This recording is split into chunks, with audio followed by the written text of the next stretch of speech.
Jesus. Muito bem, queridos, esse mês de julho nós trabalhamos temáticas diversas, não tivemos uma série, começaremos uma série semana que vem, mas tivemos liberdade aí para trabalhar outros temas, outras questões.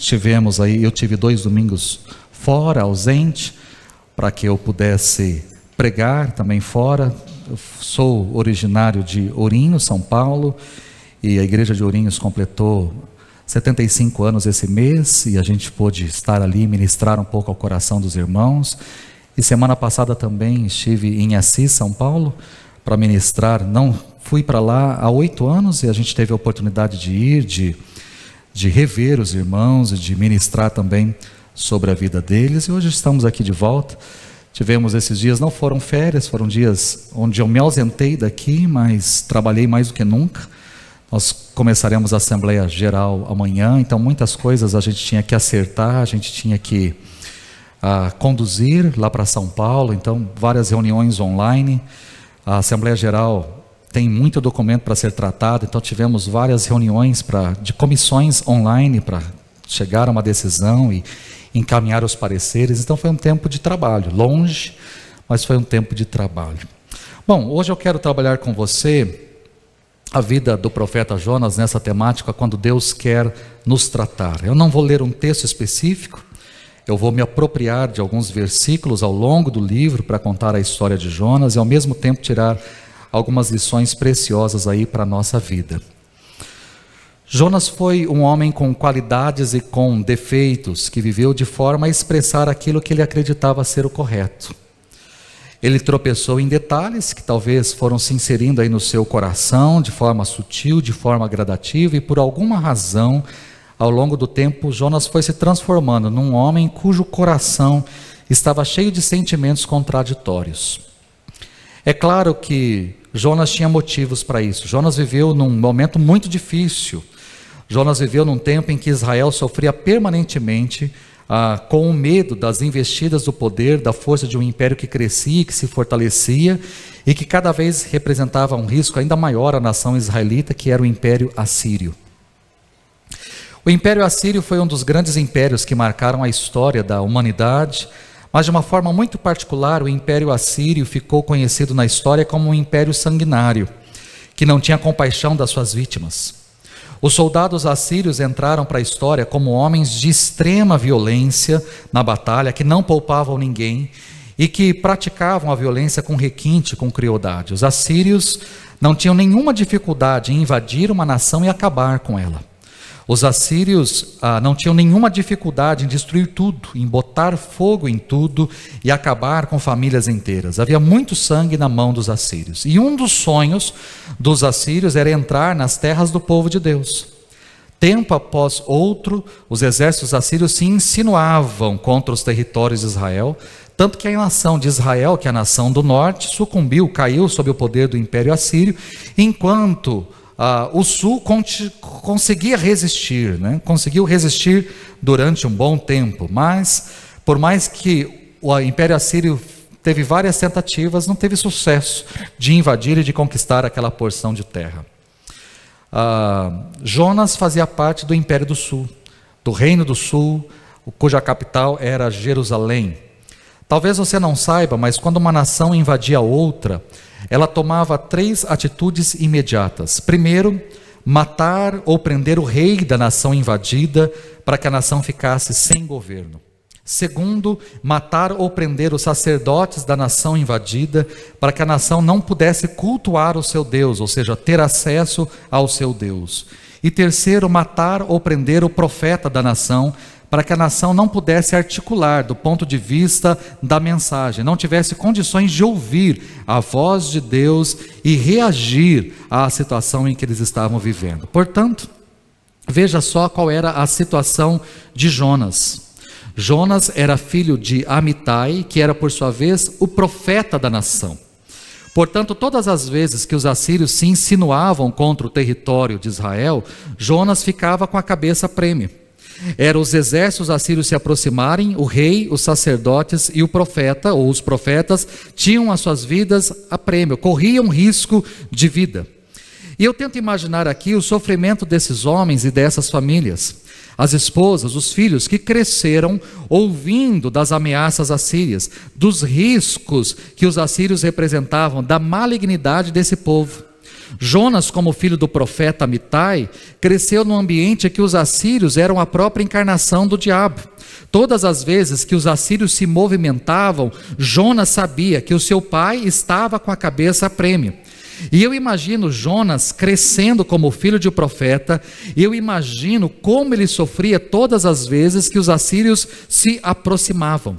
Eu imagino Jonas conversando, quando criança, conversando com as crianças da sua idade, ou quando adolescente, conversando com os adolescentes da sua idade, e falando, nós precisamos resistir aos assírios, nós precisamos combater, nós precisamos lutar, se eles invadirem a nossa terra, porque senão o meu pai será morto. Eu imagino Jonas em reunião, talvez nos encontros, ou em reuniões de oração, ou do templo, pedindo oração em favor do seu reino, em favor do seu pai, em favor da sua vida. Eu fico imaginando Jonas lendo salmos, orando salmos, recitando salmos, principalmente aqueles salmos que falam de Deus que luta e que destrói os seus inimigos, e ao mesmo tempo pedindo para Deus, Deus faça isso com os nossos inimigos, destrua os assírios, destrua os nossos inimigos.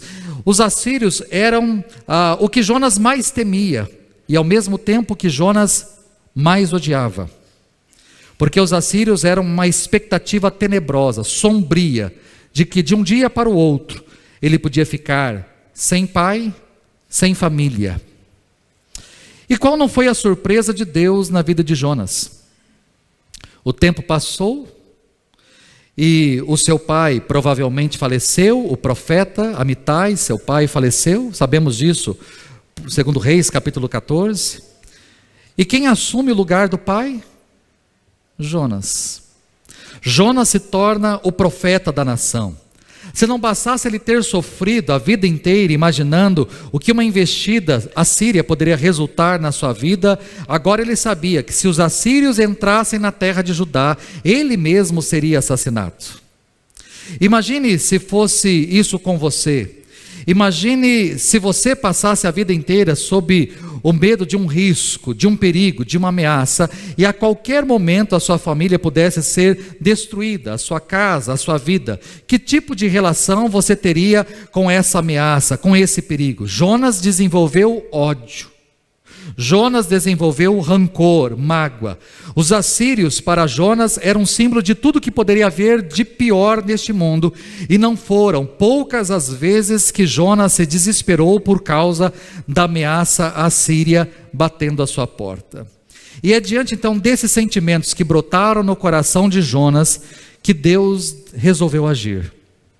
Jonas precisava ser tratado, e Deus decidiu tratar o coração de Jonas. E como é que Deus fez isso, né? Como é que Deus resolveu fazer isso? Primeiro, Deus decidiu dar a Jonas a pior missão que ele poderia receber. A pior. Uma missão desagradável. Onde que eu vejo isso? Jonas capítulo 1, no verso 1 e no verso 2.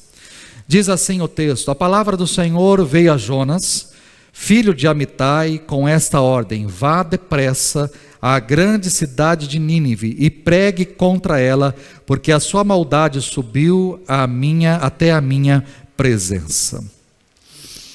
Ao que tudo indica, Jonas era um profeta de Deus. Primeiro, porque o texto que nós lemos diz que a palavra de Deus veio a Jonas. Então Deus falava com Jonas. E o mais importante, Jonas ouvia. Que Deus fala é algo certo. Eu acho que nós não temos dúvidas de que Deus fala, mas nem sempre nós ouvimos a voz de Deus. Você abre a Bíblia e Deus fala, mas nem sempre você ouve o que Deus está falando ao abrir a Bíblia. Você vem ao culto, Deus fala, mas nem sempre você ouve aquilo que Deus está falando. Talvez algumas pessoas sairão daqui dizendo: nossa, Deus falou tanto comigo, e você vai sair daqui dizendo: bom, mas eu não ouvi nada. Porque Deus fala. Mas a questão é, nós sempre ouvimos ou não Deus? Jonas era um homem que ouvia Deus. Deus falava com ele e ele tinha ouvidos abertos, ouvidos atentos para ouvir o Senhor. Ele era profeta da nação, ele tinha seguido o caminho do seu pai, amava o Senhor, servia ao Senhor e estava pronto para ouvir aquilo que Deus tinha para falar. Mas tudo começou a ficar complicado na vida de Jonas quando Deus decidiu pedir a ele uma missão que ele considerou impossível: ir até a cidade de Nínive, a capital do império assírio, e pregar contra ela. Quando Jonas ouviu essa palavra, o seu coração se fechou, o seu coração se endureceu. Ao invés de Nínive, ele decidiu ir para Tarsis. Se Nínive ficava para a direita, ele decidiu ir para a esquerda. Jonas fez as malas, desceu até o porto de Jope, comprou uma passagem, pagou a passagem, entrou no navio que ia para Tarsis. E o seu pensamento era o seguinte: bom, se Deus está cansado de Nínive, imagina eu. Se Deus está pensando em destruir Nínive, Deus tem todo o meu apoio, Deus tem todo o meu aval. Se Nínive tem pouco tempo de vida, louvado seja Deus, glória a Deus. Eu quero mais que Nínive se exploda, eu quero que aquela cidade acabe, se exploda. Jonas era um profeta de Deus, era um homem crente, ouvia a voz de Deus, servia a Deus, mas tinha um coração adoecido, um coração doente, e Deus decidiu tratar este coração. E Deus decidiu tratar Jonas, e o melhor tratamento que Deus decidiu dar para Jonas foi enviá-lo para Nínive. Deus não precisava de Jonas para falar a Nínive, e nem Nínive precisava de Jonas para que alguém levasse a mensagem do Senhor até lá. Não era Deus quem precisava de Jonas, não era Nínive quem precisava de Jonas, mas era Jonas quem precisava de Nínive. Ele precisava ir até aquela cidade, ele precisava dessa missão. Mas quando essa missão lhe foi dada, doeu, tocou o fundo, porque a enfermidade de alma de Jonas era grave. O seu ódio estava ali, aquietado, acomodado, mas era um ódio real, e Deus não estava disposto a deixar este ódio continuar, esse rancor continuar.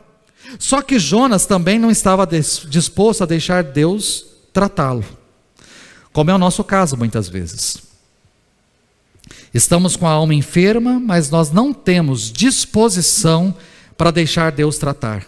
É possível que você seja crente, é possível que você seja um crente verdadeiro, um homem de Deus, uma mulher de Deus, convicto da sua fé, mas você tem uma alma adoecida como Jonas. E assim como Jonas, que não estava disposto a deixar Deus trabalhar na sua vida, talvez você também não esteja disposto, e talvez esteja até mesmo disposto a pagar uma passagem. E eu digo para você que quem desobedece a Deus, que quem vai contra Deus, que quem vai contra a vontade de Deus, que desobediência custa caro, e Jonas pagou pela passagem, pagou provavelmente caro por essa passagem, porque Tarsis ficava na Europa, ficava na Espanha. Ele pagou caro para entrar num barco, para viajar para muito longe, para fugir da presença de Deus. E talvez você esteja disposto a pagar o preço, pagar caro, para não se deixar tratar por Deus. Assim como Jonas não estava disposto a ser tratado, talvez você também não. Mas, assim como Deus não desistiu de Jonas, Ele também não desiste de mim nem de você. Ele não desiste. Mas, Deus não apenas mandou ou deu uma missão desagradável para Jonas. Uma segunda parte do plano de Deus foi enviar uma tempestade mortal para tratar Jonas. Porque Jonas entrou no barco, o barco foi, e Deus enviou uma tempestade. Capítulo 1, verso 4, verso 5 diz que o Senhor, porém, fez soprar um forte vento sobre o mar, e caiu uma tempestade tão violenta que o barco ameaçava arrebentar-se. Todos os marinheiros ficaram com medo, e cada um clamava ao seu próprio Deus, e atiraram as cargas ao mar para tornar o navio mais leve. Enquanto isso, Jonas tinha descido ao porão e se deitara, dormia profundamente. Jonas entrou no barco, o barco foi, e Deus enviou contra o barco uma grande tempestade. A tempestade ficou tão feia que o barco começou a querer afundar. Os passageiros, os marinheiros começaram a se desesperar e jogaram as cargas do navio, mas nada resolvia.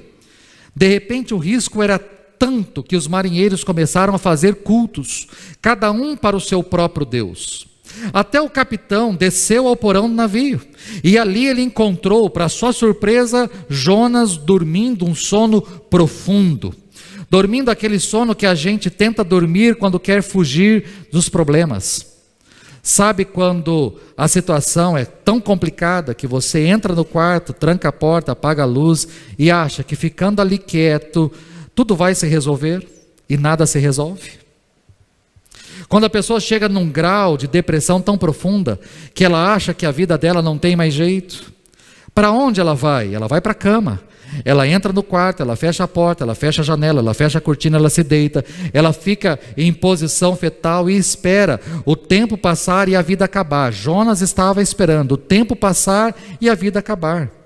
Particularmente, queridos, eu acho, por mais que o texto diz que Jonas dormia um sono profundo, eu não sei como é capaz ou como é possível se dormir um sono profundo em meio a uma tempestade.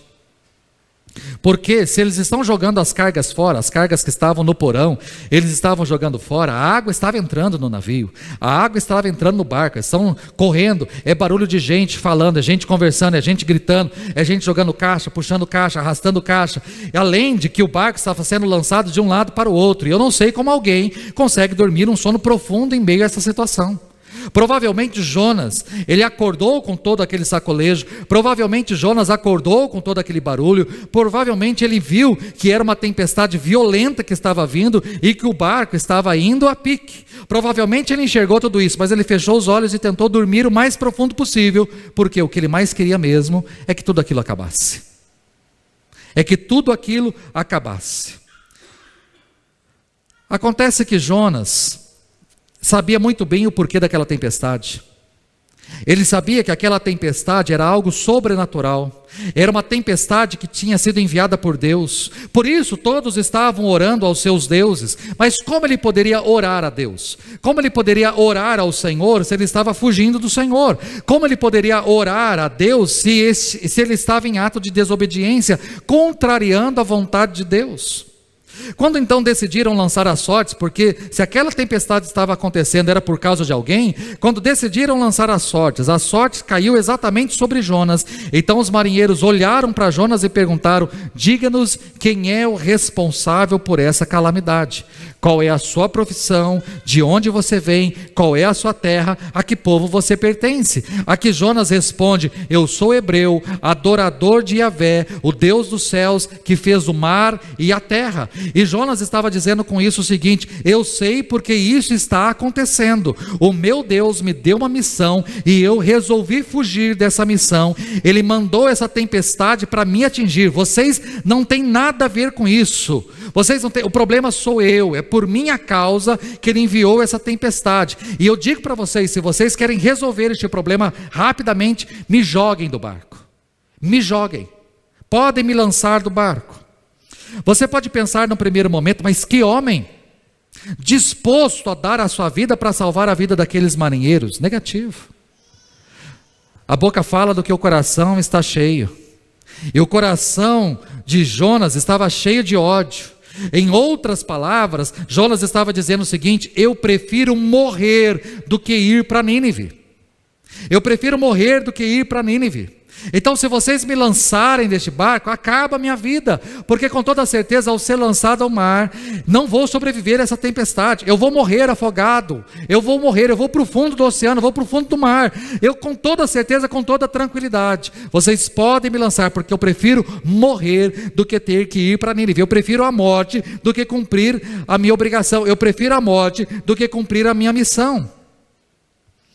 Os marinheiros eram muito mais sensíveis do que Jonas, não permitiram que Jonas fosse lançado no mar, mas a tempestade era tão violenta e se tornou cada vez pior, e Jonas insistiu tanto, que os marinheiros, depois de orarem ao Senhor, lançaram Jonas ao mar, e quando ele caiu na água, a tempestade passou. E o que aconteceu no navio? Culto. Todos se converteram ao Deus de Jonas e ofereceram sacrifícios ao Deus de Jonas. Jonas era um homem de Deus, mas com uma enfermidade de alma. Ele preferia morrer a ser tratado por Deus. E talvez tenha gente aqui também que prefere morrer a ser tratado por Deus. Eu prefiro a morte do que ser tratado. Talvez tenha gente aqui que esteja enfrentando terríveis tempestades na sua vida, estão sendo jogadas de um lado para o outro pela fúria da vida, porque não se deixam tratar. Existem talvez pessoas aqui que dizem, mas mais uma tempestade, mais uma situação sobre mim, mas por que isso está acontecendo? Mas por que de novo? Mas por que isso veio? Mais uma tempestade, porque não se deixa tratar. Quais tempestades Deus tem enviado sobre a sua vida? Quando Jonas caiu no mar, ele achou que tudo tinha acabado. Aquele era o seu fim, mas engano seu. Porque mais uma vez Deus entra em cena. Deus decidiu fazer algo inédito na história da humanidade. Deus providenciou o primeiro peixe transporte do mundo.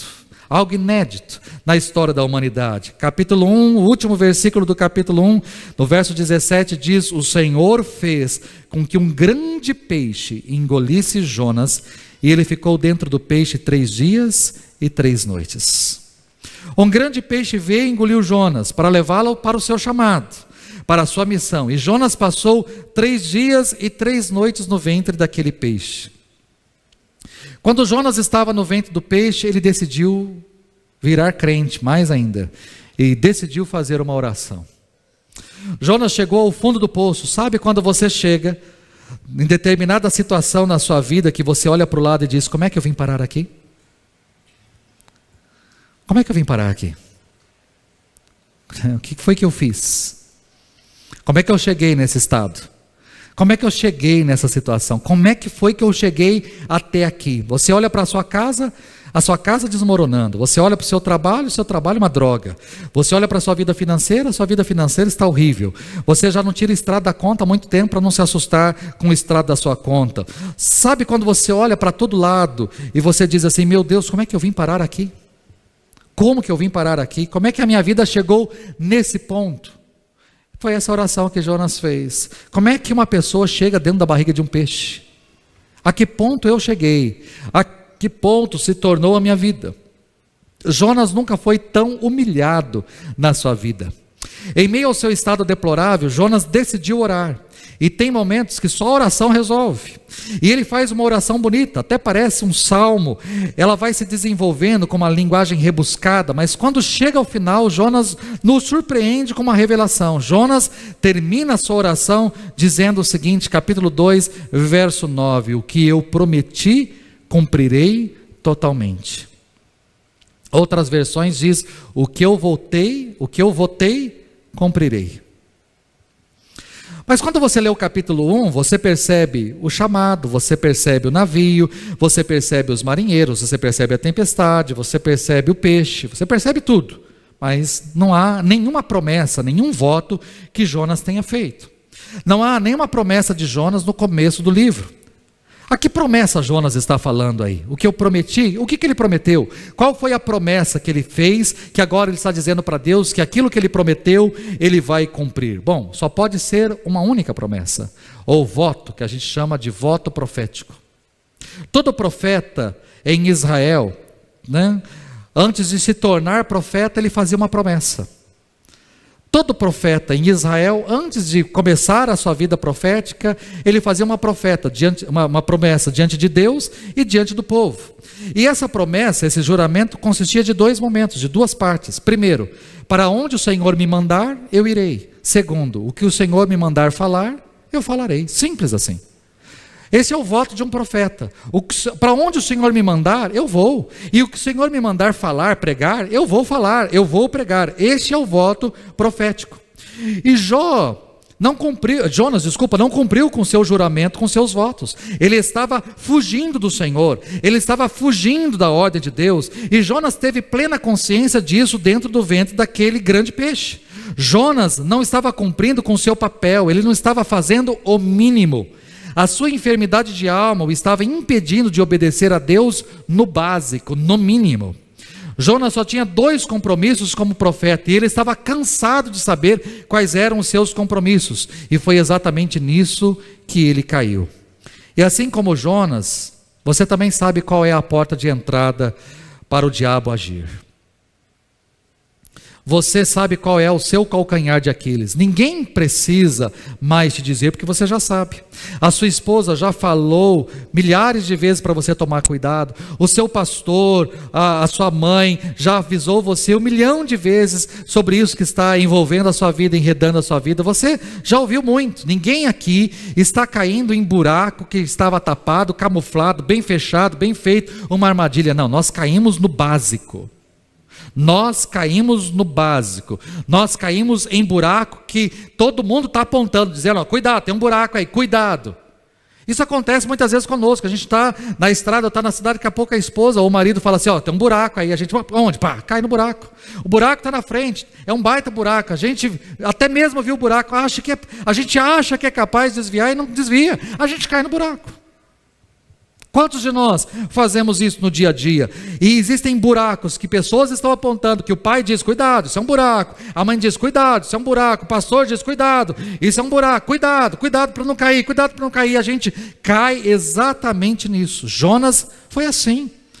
A sua oração chegou ao ponto que ele reconheceu o seu erro, a sua falha, mas porque o que estava minando a sua vida não foi o diferente, mas foi o básico. Não foi algo extraordinário, mas foi algo corriqueiro, o rotineiro, o trivial, o banal, aquilo que é básico. Ou seja, ele sabia como profeta que Deus podia mandá-lo para onde ele quisesse, ele tinha que ir. E Deus poderia dizer o que ele tinha que pregar, e ele tinha que obedecer. E no básico ele falhou. Como é que um homem de Deus foi cair numa coisa tão óbvia? Enfermidade de alma. Jonas estava tão enfermo na alma que desobedeceu a Deus no básico, na sua vocação profética. Mas Deus não desistiu de Jonas. Após orar ao Senhor, essa é a 4ª e última mensagem, parte da mensagem. Após ele orar ao Senhor, Deus deu ordens para aquele grande peixe vomitar Jonas na praia. E foi isso que aconteceu. No capítulo 2, no verso 10, logo depois da sua oração, o Senhor deu ordens ao peixe e ele vomitou Jonas em terra firme. E quando você lê a promessa de Jonas, dizendo que ele vai cumprir com o seu chamado, cumprir com o seu voto, e em sequência lê que o Senhor deu ordens ao peixe para vomitar Jonas em terra firme, eu particularmente penso assim, bom, deu certo.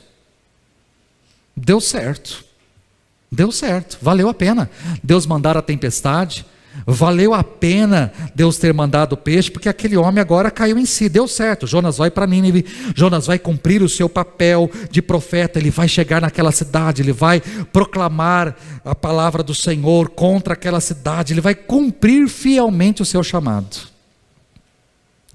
Mas não é bem o que acontece. Capítulo 3, no verso 1, diz que a palavra do Senhor veio a Jonas pela 2ª vez com esta ordem: vá à grande cidade de Nínive e pregue contra ela a mensagem que eu lhe darei. O texto nos informa que Jonas obedeceu a palavra. Quando você chega no verso 3, diz que Jonas foi para Nínive, ele obedeceu a palavra do Senhor, ele foi para Nínive. E aí a gente suspira aliviado, dizendo, opa, ele foi para Nínive. Deus está agindo na vida de Jonas. Deus está trabalhando, o coração de Jonas está sendo trabalhado, está sendo tratado, mas acontece que não. Jonas foi para Nínive, mas fez o serviço mais porco, mais relaxado que alguém podia fazer. Mais porco. A cidade era grande. O texto bíblico diz que eram necessários 3 dias de caminhada para percorrer toda aquela cidade. E quanto tempo Jonas levou para percorrer a cidade? 1 tarde. Era necessário 3 dias, ele fez o serviço em 1 tarde. Além de passar por Nínive, apenas numa tarde, a mensagem de Jonas foi a pior possível. Jonas pregou o seguinte: 40 dias, essa foi a mensagem, 40 dias e Nínive será destruída. Vamos ser sinceros? Isso porque você é crente. Isso porque você é crente. Mas, Imagina você passando numa das praças no centro da cidade. Ou você passando pelo shopping. E lá na praça de alimentação, ou lá embaixo, naquela parte maior do shopping, por exemplo, aqui em Campo Grande, né? Naquele hall, ou do que os shoppings normalmente têm. Imagina alguém sentado, ou alguém sentado não, alguém em cima de um banco, de uma banqueta, e pregando o seguinte: daqui a 40 dias e Campo Grande será destruída. Daqui a 40 dias e Campo Grande será destruída. E o cara só fala isso. Você que é crente vai pensar o que dessa pessoa? Sabe o que eu pensaria dessa pessoa? Louca. Isso porque eu sou crente, pastor, diga-se de passagem. Mas eu olharia para aquela pessoa e falaria assim: doidinha. Doidinha. Essa foi a mensagem do Jonas. Daqui a 40 dias e Nínive será destruída. Essa foi a mensagem. O que eu esperava do Jonas é que Jonas, até não importa com relação ao tempo, ele poderia muito bem ter passado uma tarde, uma hora, sei lá, um pouco tempo, não tem problema o tempo, para mim a preocupação não é o tempo. Se ele tivesse ido numa praça central, num lugar de muita movimentação, num mercado, ou na porta do palácio, onde muitas pessoas se reuniam, e tivesse ali subido, e tivesse dito o seguinte: eu sou o profeta Jonas, filho do profeta Amitai, profeta do Deus Altíssimo, e o meu Deus me enviou até Nínive para pregar contra vocês, porque a maldade de vocês subiu até o meu Deus. Deus está cansado de vocês, vocês são um povo sanguinário, um povo violento, e Deus está cansado de vocês, e decidiu destruir vocês. Então arrependam-se, convertam-se, mudem de vida, porque se vocês não mudarem de vida, se vocês não se converterem, se vocês não mudarem, Deus virá daqui a 40 dias e destruirá vocês. Talvez vocês ouviram na história, a história de Sodoma e Gomorra, duas cidades que o meu Deus destruiu, mandando fogo do céu lá atrás, e Deus está disposto a fazer o mesmo, caso vocês não mudem de vida. Para mim, essa deveria ser a pregação do Jonas. Mas o camarada só diz: daqui 40 dias, ó para vocês. É a pregação mais sem vergonha, mais horrível que a gente possa ter de uma pessoa. Como ele teve coragem de entregar uma mensagem dessa? Jonas passou correndo durante uma tarde pela cidade, trazendo esta mensagem, e após correr a cidade, uma tarde, falar isso daqui, ele ainda vai até um lugar um pouco mais elevado, ele se assenta do lado de fora da cidade, provavelmente numa montanha, em algum lugar, e simplesmente ali ele se assenta e fica esperando 40 dias, para ver a cidade ser destruída. Mas Deus é Deus. Porque por mais que ele fez o que ele fez, do jeito que ele fez, as pessoas tomaram consciência da mensagem gritada ali por Jonas. Essa mensagem sem pé nem cabeça chegou aos ouvidos do rei. Uma pessoa ouviu, que passou para outra, foi passando. Começou a haver um burburinho na cidade, e isso chegou até os ouvidos do rei. E o rei, olhando pelo retrovisor da história, concordou com a mensagem trazida por Jonas. De fato, eles eram maus, sanguinários, devastadores. Eles precisavam se arrepender, e foi isso que fizeram. Todos se vestiram de pano de saco, jogaram cinza sobre a cabeça, promoveram jejum e clamaram pela misericórdia de Deus, do Deus de Jonas. Todos, homens, mulheres, jovens, crianças, idosos, até mesmo os animais, todos se arrependeram, todos se voltaram para o Senhor, todos jejuaram, todos se converteram, todos. E diante da conversão da cidade, como é que Jonas ficou? Pior. Diante da conversão da cidade, é aí que nós ficamos sabendo por que ele fugiu no capítulo 1, porque lá nós não sabemos, mas no capítulo 4 é nos revelado, e Jonas diz para Deus: Senhor, não foi isso que eu disse quando ainda estava em casa? Foi por isso que me apressei para fugir para Tarsis. Eu sabia que tu és Deus misericordioso e compassivo, muito paciente, cheio de amor, e que prometes castigar, mas depois te arrependes. Agora, Senhor, tira minha vida, eu imploro, porque para mim é melhor morrer do que viver. Podemos ficar chocados com essa oração de Jonas, mas Jonas é qualquer um de nós, que se acha no direito de alimentar doença de alma. É qualquer um de nós que se acha no direito de ficar ali incentivando enfermidades no coração. O Senhor pergunta para Jonas: Jonas, é razoável essa tua ira? Ele diz: é razoável até a morte. Eu prefiro morrer do que continuar aqui. Jonas conhece tanto o caráter de Deus que ele diz, através desses versículos, ele está dizendo: Senhor, eu sabia que o Senhor ia fazer isso. Eu sabia, por isso eu fugi. Eu sabia que o Senhor é Deus clemente, que o Senhor é Deus misericordioso. Eu sabia que o Senhor se desvia do mal. Eu sabia que se eu pregasse nessa cidade, o Senhor teria misericórdia dessa cidade. Por isso eu não queria vir até aqui, porque eu prefiro morrer a voltar para minha terra, a voltar para minha gente e ter sido responsável pela salvação desse povo. Porque tanto eu quanto o meu povo quer ver este povo aqui destruído. E o Senhor agora muda aquilo que o Senhor tinha planejado e salva essa cidade. Eu prefiro morrer do que ver isso. E em meio a essa conversa, algo sobrenatural acontece. Talvez você nunca tentou para isso, mas o livro de Jonas é assim. Deus dá uma ordem a Jonas. Jonas desobedece. Pega um barco. Então Deus envia a tempestade. Jonas dorme, reluta, é lançado ao mar. Deus envia um peixe. Jonas, depois de 3 dias, ora, dizendo que vai cumprir com o seu voto.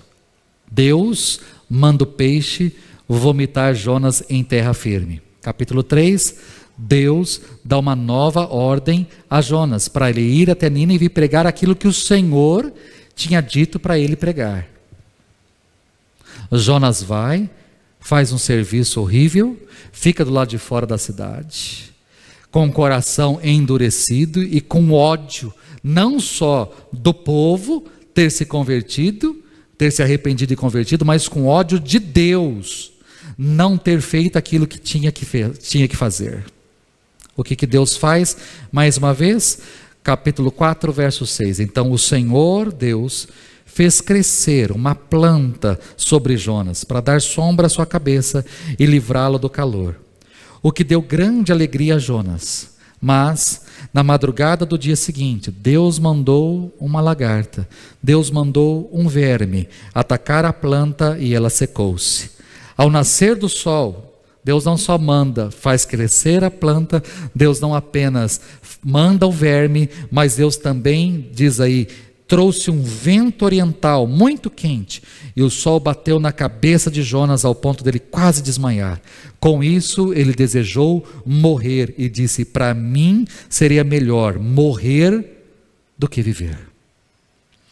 A história de Jonas é cheia de surpresas, mas Deus está o tempo todo querendo trabalhar Jonas.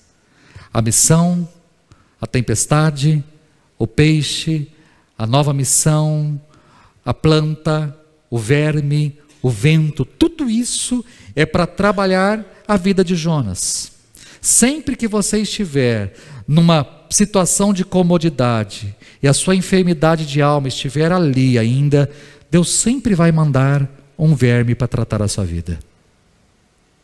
Você não quer se deixar tratar?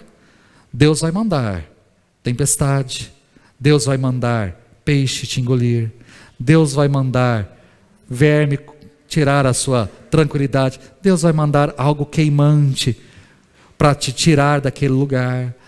Você não quer se deixar tratar? Deus vai sempre mandar alguma coisa.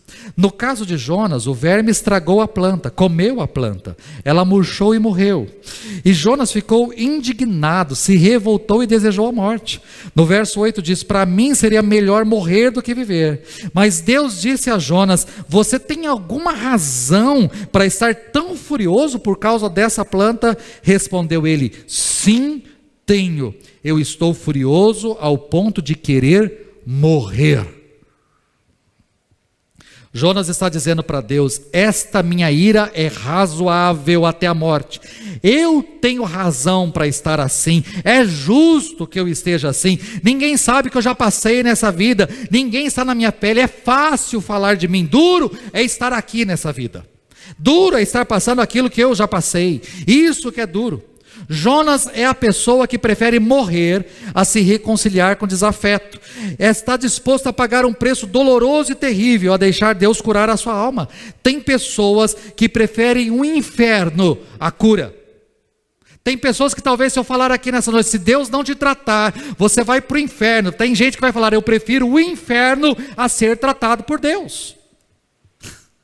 Eu prefiro a morte. Eu prefiro o inferno, mas eu não vou conversar com aquela pessoa, eu não vou até aquela pessoa, eu não vou estender o braço para aquela pessoa, eu não vou ajudar aquela pessoa, porque só eu sei o que essa pessoa já fez por mim. Eu sei, pastor, o senhor não sabe, mas eu sei o que essa pessoa já fez por mim, o que ela já aprontou comigo, como ela acabou com a minha vida, como ela acabou com a minha vida financeira, como ela tentou me destruir, como ela tentou me arruinar. Eu sei o que essa pessoa fez, e eu tenho ódio dessa pessoa, eu tenho rancor dessa pessoa, eu tenho mágoa dessa pessoa, eu quero que essa pessoa morra, eu quero que essa pessoa exploda, eu quero que essa pessoa vá para o quinto dos infernos. Aí eu digo para você, não, mas é você quem vai, ele fala, eu prefiro ir para o inferno do que ser tratado. Será que não tem gente assim na igreja? E tem, e muita. Tem muita gente assim na igreja, com ódio, com rancor, que está com os braços cruzados, esperando a outra pessoa ser destruída, mas não é a outra pessoa que vai ser destruída. Quem está se destruindo é você mesmo. Quem está alimentando o ódio, o rancor, é você que está se destruindo, é você que está acabando com você mesmo diante dessa situação. Eu termino essa mensagem perguntando para você, o que é preciso ainda Deus fazer na sua vida, para que você o deixe tratar? O que ainda Deus tem que fazer? O que Ele ainda tem que mover? O que Ele tem que fazer? O que é que Ele tem que fazer para que você entregue as chaves dos quartos secretos da sua vida nas mãos de Deus? Para que Ele trate, para que Ele cuide de você? O que você ainda vai ter que passar para Deus deixar trabalhar, para você deixar Deus trabalhar na sua vida?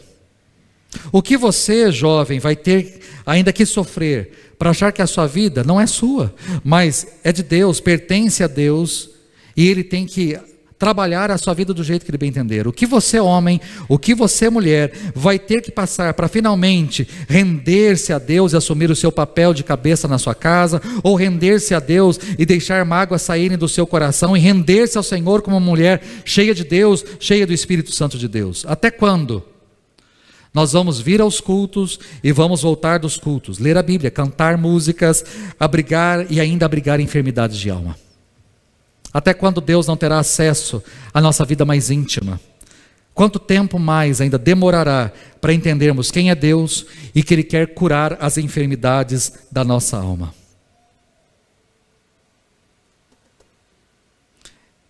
Eu falo isso porque, por exemplo, amanhã eu vou para São Paulo, retornamos na sexta com a graça de Deus. Com toda certeza eu vou encontrar muitos pastores, muitos, mas muitos pastores machucados.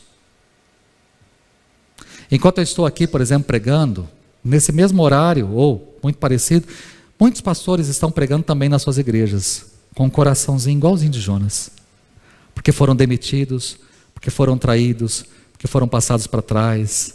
Tem muito pastor que está pregando hoje, mas diz assim, aquele presbítero, eu nunca mais quero olhar na cara daquele presbítero.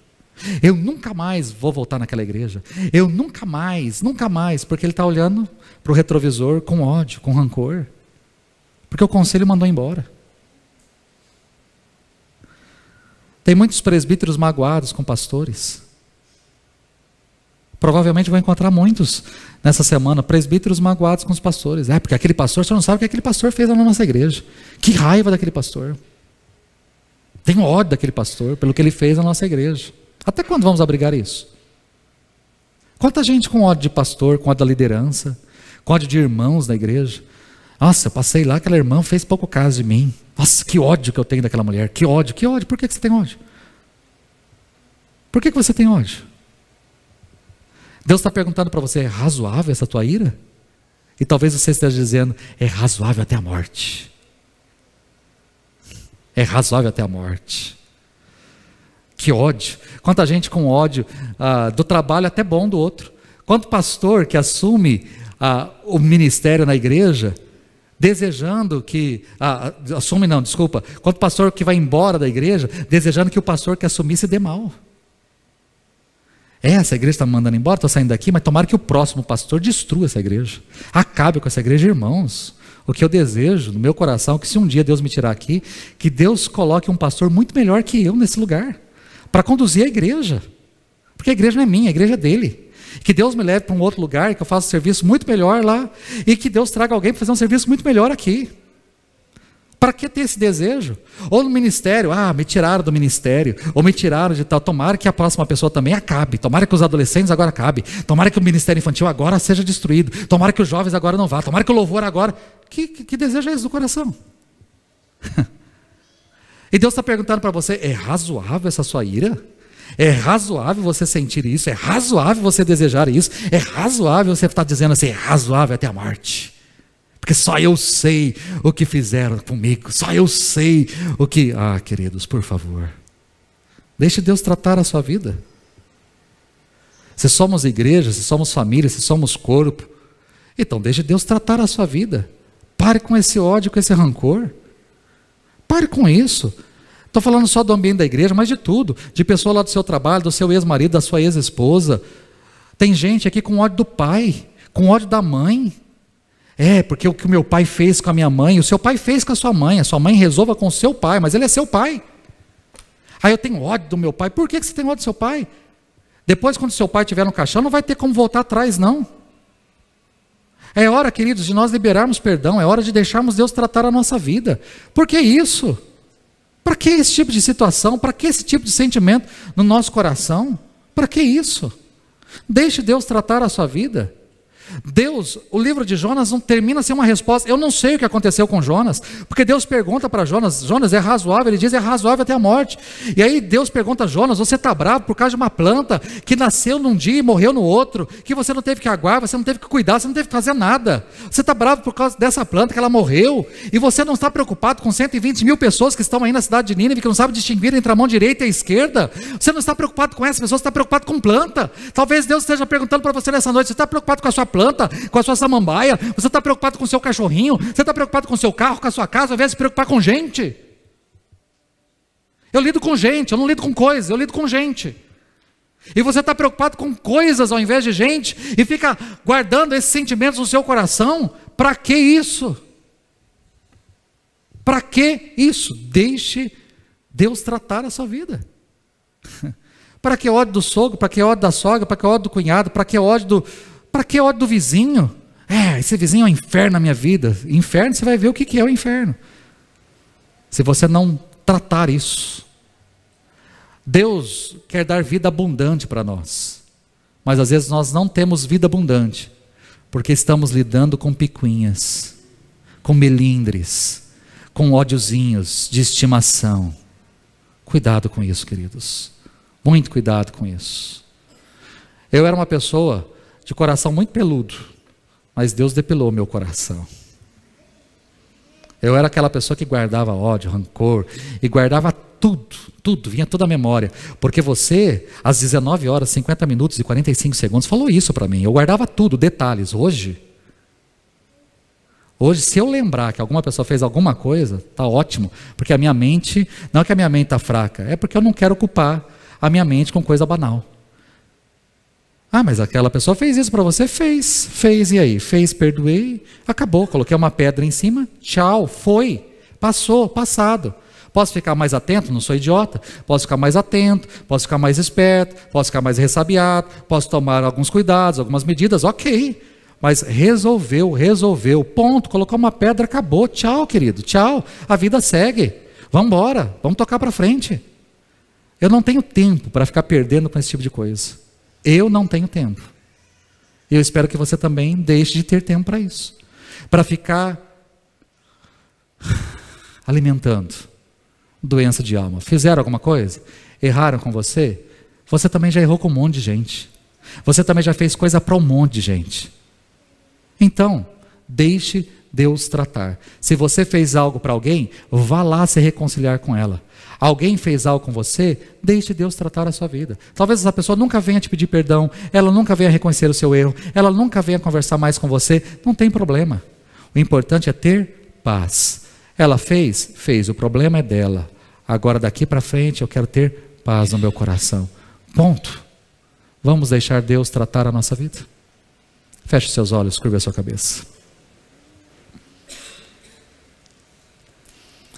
O livro de Jonas não é sobre Jonas. O livro de Jonas é sobre mim e sobre você. O livro de Jonas termina com uma pergunta porque é sobre nós. É sobre nós. É o Senhor perguntando para mim e para você: até quando você vai ficar guardando esse tipo de coisa? Até quando você vai ficar com esse sentimento? Até quando você vai ficar com ódio no coração? Você acha que Deus não sabe tudo aquilo que você passou? Ele não só sabe, como Ele já passou por coisas piores. Enquanto Ele estava na cruz, crucificado, sangrando, tentando respirar, pessoas estavam ali aos pés dele, entregando esponja com vinagre, fel, rindo da cara dele, zombando da cara dele, batendo nele. E ele olha para essas pessoas e diz: Pai, perdoa-lhes, porque elas não sabem o que estão fazendo.